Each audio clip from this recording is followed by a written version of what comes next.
The first day of Tishrei is Rosh Hashanah, the turn of the year. And then 10 days later, we have Yom Kippur, the Day of Atonement. Or if you like to play with the English, you can think of it as the Day of At-One-ment. Looking at yourself and saying, here I am again. I'm standing before you, God, completely vulnerable, absolutely open, with all my faults, in community, schwitzing, sweating, thirsty, hungry. And I'm still talking, I'm still singing, I'm still leading prayer.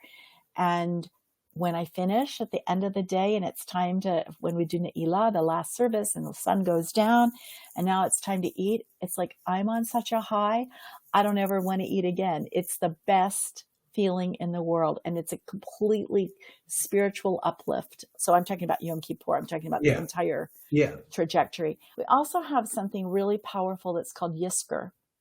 Yizkor means he will remember, meaning God will remember. So the Yizkor service is held 4 times a year, and the first one of the year is held on Yom Kippur.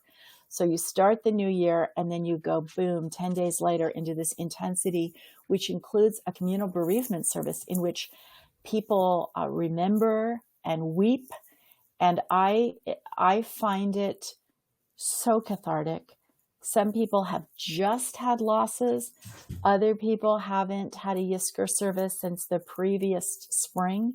But 4 times a year, we gather communally and have an absolute, again, sort of like heart-rending when we remember all of our loved ones. We share their names. We just sit in silence, go through the slides, do some music, do some prayer, and we begin to think about, well, what if I don't live another year?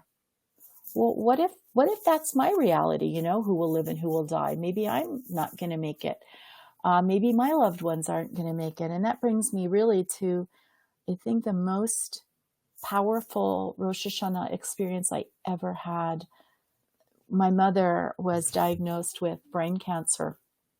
We asked them, how much time? And they said 90 days. Well, actually, she died 5 weeks later, but in the interim was Rosh Hashanah. And that year, I did the dinner for my siblings and my kids and my husband's family, and my father came. My mother was not able to come. But we were all there, and we were all having this big Rosh Hashanah dinner.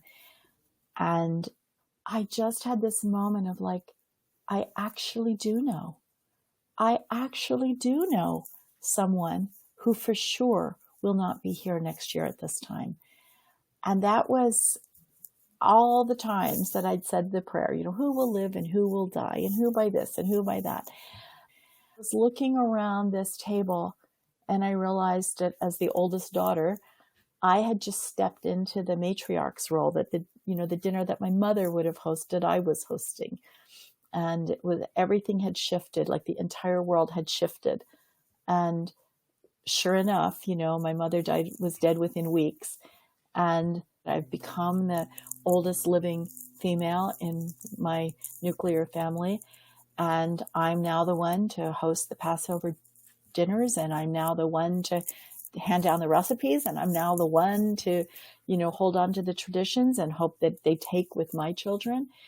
And that was my first Yizkor for a parent. And it was just life-changing to be amongst those people, that club that nobody wants to join. It really changed me in the sense that I became so much more aware of what we think we know and what we hope for, and that there's never enough time.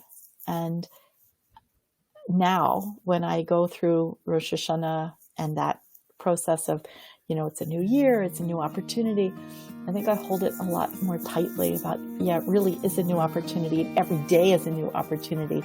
And this is just the big reminder, the macro of the micro, that every single day we have the opportunity to get it right if we can, and to try again to get it right.